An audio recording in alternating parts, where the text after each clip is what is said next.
자, 이번에도 형태 스케치 방법에 대해서 알아보는 시간입니다. 형태를 스케치할 때 무턱대고 그린다기보다 소재를 어떻게 그릴 것인가에 대한 계획과 파악을 하고 그림을 그려 들어가는 게 좋을 것 같아요. 그래서 뭔가 그릴 대상이 있으면은 나름대로 계획을 세웠으면 좋겠어요. 그런 계획을 세운 방식을 설명을 하면서 그림을 그려 들어가도록 할 테니까 같이 이런 생각들이 있었으면 좋겠습니다.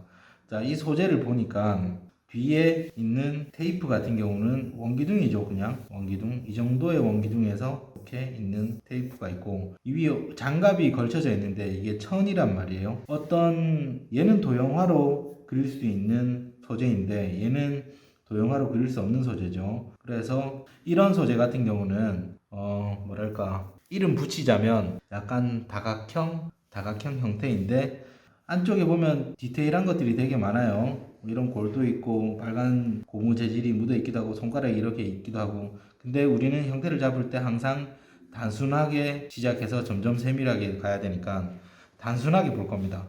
그래서 어떻게 이 장갑이 단순한 형태에서 장갑이 되어 가는지 한번 보도록 해요. 종이의 비례를 잡고 뭐 위치 크기를 하고 이런 것도 중요한데, 그런 것들은 이제 뭐랄까 좀 더 후반으로 갈수록 종이 사이즈에 맞게끔 그리는 걸로 하고, 지금은 소재를 순발력 있게 이제 어떻게 스케치를 단순하게 잡고 들어가는지인 것 정도니까 너무 크게 안 그릴 겁니다. 자, 종이와 그릴 소재는 이렇게 수직 수평을 맞춰서 잘 두시고, 눈이 사물과 내가 그리는 것들을 지속적으로 왔다 갔다 해야 됩니다. 똑같죠? 일단은 비중이 큰 얘가 그리면 잘리겠네요. 타원형이 윗면이 보여지는 양이 이쯤 되려나? 지금은 정확하진 않아도 되죠. 대략적인 가이드선이니까. 좀 더 두꺼워져야 되나? 그런 생각을 하면서, 자, 언제든지 쉽게 수정할 수 있도록 가볍게 그리는 겁니다. 연필은 연하게. 자, 그 다음에 이 장갑인데요.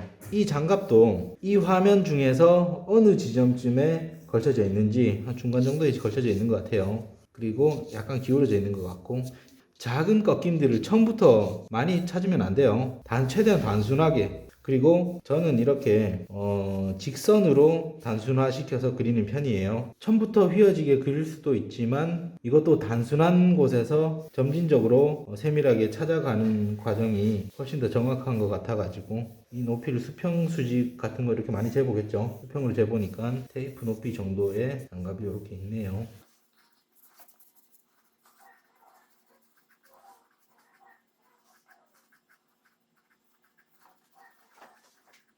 다각형화된 형태인데 이것도 완벽한 형태가 아니죠. 너무 세밀한 형태는 아직까지는 안 그리는 게 좋고, 구분되어서 보기가 좀 힘들면 여기에서 큰 특징적인 것 정도는 좀 더 들어가도 돼요. 이런 손이 들어가는 지점이 있죠. 나중에 익숙해지면 처음부터 크로키식으로 그려도 정확하게 그려질 수 있을 거예요. 한 방에 이렇게 그려도. 지금은 기초를 배우는 과정이니까 처음부터 너무 완성된 걸 그리려고 하지 말고 단순하게 점점점 세밀하게 들어가는 연습을 해줘야 됩니다. 자, 이 정도를 그리니까 약간 장갑의 형상이 보여지는 것 같아요. 보자, 나머지들을 봤을 때 조금 더 진행을 해도 될 것 같은데요. 여기는 이렇게 단순하게 그었지만 실제로는 여기에서 들어갔다가 이렇게 나오죠. 여기에는 주름들이 있고. 자, 나중에 스케치를 할 때 이런 연습들을 할 겁니다. 지금은 선으로 보여지는 스케치죠. 선의 형태. 그런데 어느 정도 선의 형태가 나오면은 빛에 의해서 생겨지는 톤이 구분되어지는 형태, 그것도 그려줘야 됩니다. 어느 정도 스케치를 하고 나서 설명을 드리도록 할게요.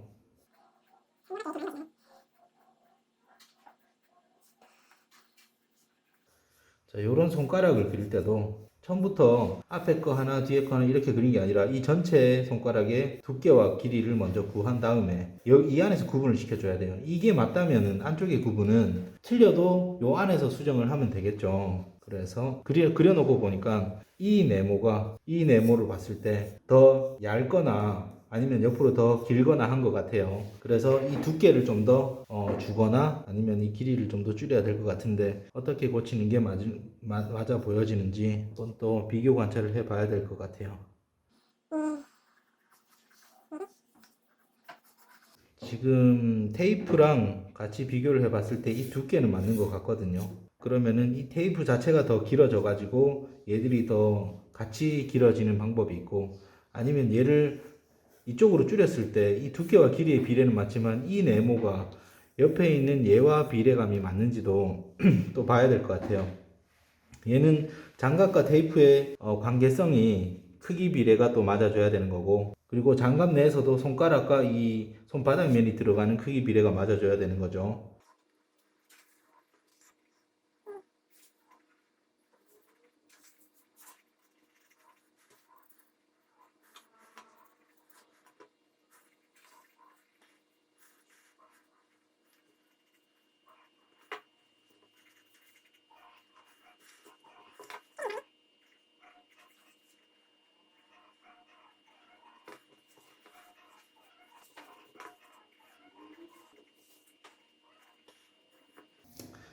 자, 대략적인 형태를 잡아봤고 좌우 비교를 해보니까 얼추 맞는 것 같아요. 이 스케치를 하고 나서는 그 다음에 조금 더 세밀한 형태를 들어가야 되겠죠. 근데 아직까지도 비교를 하면서 들어가긴 해야 되는데, 지금부터는 멀리서 보고 큰 비례 위주로 그렸던 그림들을 이제 좀 앉아가지고 꼼꼼하게 스케치를 하면서 또 한번 수정이 이루어져야 될 것 같습니다. 얘가 좀 더 커진 것 같기도 하고. 자, 우선 우리가 기준을 테이프로 먼저 잡았기 때문에 테이프의 형태를 먼저.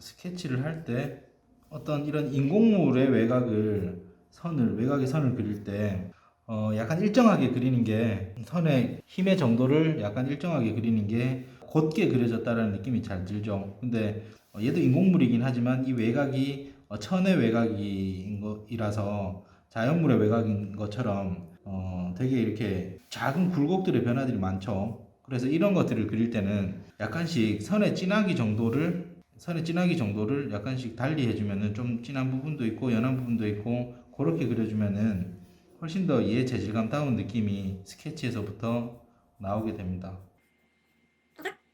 이런 천의 외곽을 하거나 자연물의 외곽을 할 때는 선의 강약들을 주는 것이 훨씬 더 자연스럽죠. 이런 천의 외곽 부분들이 구김이 많이 있을 수도 있고 이게 변화가 많을 수 있는데, 이런 것들을 오히려 직선으로 쫙 그어서 표현을 하면은 형태가 맞아도 이미지가 안 닮아 보일 수 있어요.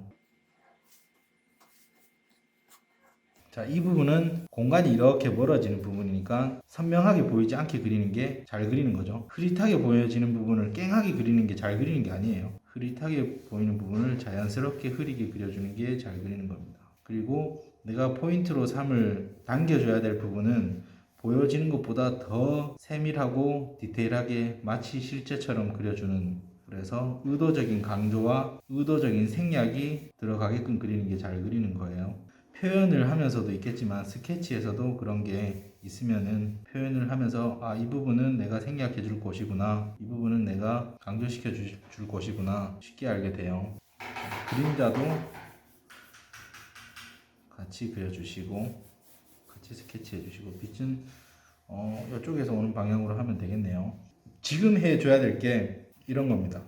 물론 저게 좀 더 있죠. 이게 빨간색 고무가 묻어 있는 부분을 스케치를 해줘야겠죠. 스케치를 할 때 잘 생각을 해야 되는 게, 만약에 어떤 인공물이다, 특히 어떤 캔에 글씨가 들어간다, 이렇게 레터링이 들어간다, 글씨가 들어가면은 이 글씨를 얼마나 잘 써주느냐가 잘 그리는 게 되겠죠. 근데 이 장갑에서 고무가 묻어 있는 모양이 되게 불규칙적으로 묻어 있단 말이죠. 불규칙적으로 묻어 있는 걸 가지고 완전히 똑같이 하려고 계속 관찰하면서 한 땀 한 땀 모든 걸 다 그리는 게 안 좋죠. 이런 소재는 손가락 끝부분에서는 혹은 손바닥 바닥면에서는 고무가 빨간색 고무가 많이 묻어 있고, 이 손등 부분에서는 이렇게 묻어 있는 게 어떤 식으로 다시 흰색 섬유 조직이 보여지는 과정으로 오는지 보면 이렇게 덕지덕지 묻어 있는 구간이 있죠. 근데 이런 것들을 불규칙적으로 되게 많은 표현들인데, 이런 것들을 완전히 똑같이 그리려고 하는 거는 약간 시간을 많이 잡아먹고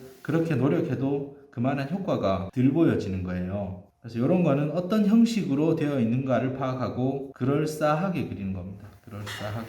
똑같이 그린다 그래도 보는 사람이 아, 장갑이 여기에서 0.5cm 더 올라가서 이게 빨간 게 묻어 있는데 왜 여기 묻어 있어? 그러면서 틀렸다고 생각하지 않아요. 자연스럽게 빨간 고무가 묻어 있는 것. 그래서 이런 부분은 불특정 다수의 어떤 표현들은 똑같이 그리는 게 잘 그리는 게 아니다라는 거. 그리고 지금부터 중요하게 설명을 할 부분은 이런 겁니다. 자, 선의 형태는 우리가 인물을 그릴 때 이렇게 인물을 그리겠죠. 이렇게 인물을 그릴 수 있죠. 그런데 빛에 의해서 생기는 이거는 선 형태는 이렇게 보면 됩니다. 예를 들어서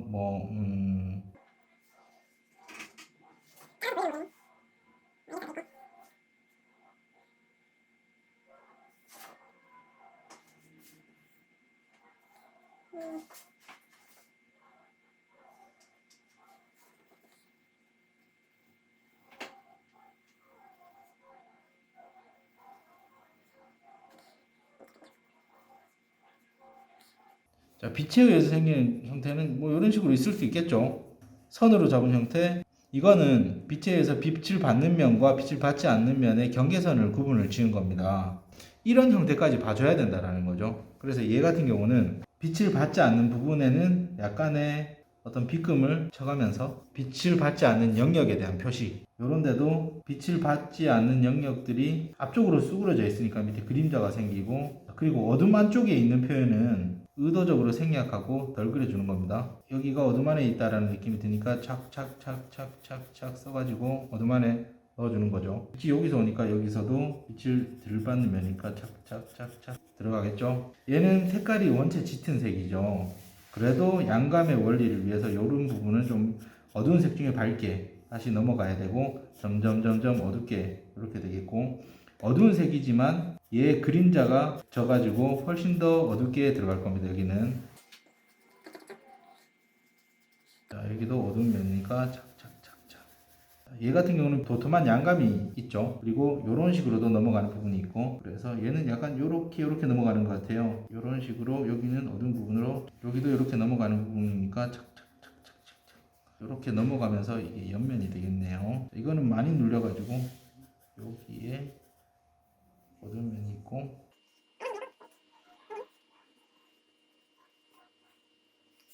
여기도 꺾이기는 하는데 여기 이 형태를 따라서 두께감이 있으니까 이게 어두운 면이 되겠네요. 여기는 이렇게 꺾이는데, 자, 빛을 많이 받고 여기는 조금 덜 받겠죠. 근데 요거는 밝은 면과 중간 면의 차이니까 처음부터 구분을 많이 할 필요는 없을 것 같아요. 이런 식의 스케치가 이루어지면 되거든요. 그런데 만약에 얘를 채색으로 한다 그러면은 좀 더 적극적인 스케치가 들어가야 됩니다. 여기에 어떤 표현들이 있죠. 자, 이렇게 섬유들이 짜여져 있는 어떤 조직의 형태들이 있어요.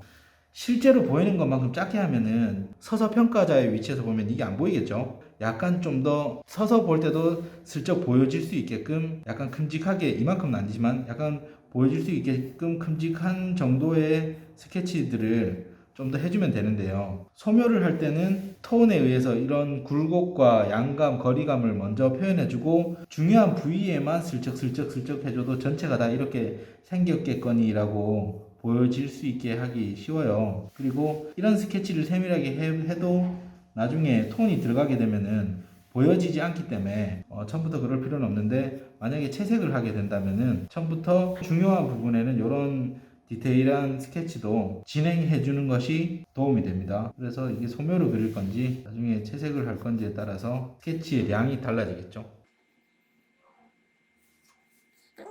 장갑의 손목 부위에는 고무 밴드가 들어가 있기도 한데 마감 처리가 실타래들이 이렇게 엉클려져 있는 것 같아요. 그러면 얘도 불특정하게 꼬여 있는 것들이니까 어떤 형식의 패턴인지만 파악하고 꼬여 있게 그리는 겁니다. 똑같이 그리면은 노력하고 시간 들이고 효과가 별로 없을 수 있어요. 이런 식으로 스케치를 해주면 됩니다. 소묘를 진행을 해서 완성까지 이어가면 참 좋을 텐데 스케치하는 방식이 되게 많고 사물에 따라서 이게 접근하는 방식이 조금씩 다르다 보니까 형태에 대한 강조를 좀 더 하고 싶기도 하고 해서 좀 더 다양한 사물을 다루고 나서 이제 소묘로 진행하는 방법들을 일단 이런 식으로 스케치를 하면 돼요.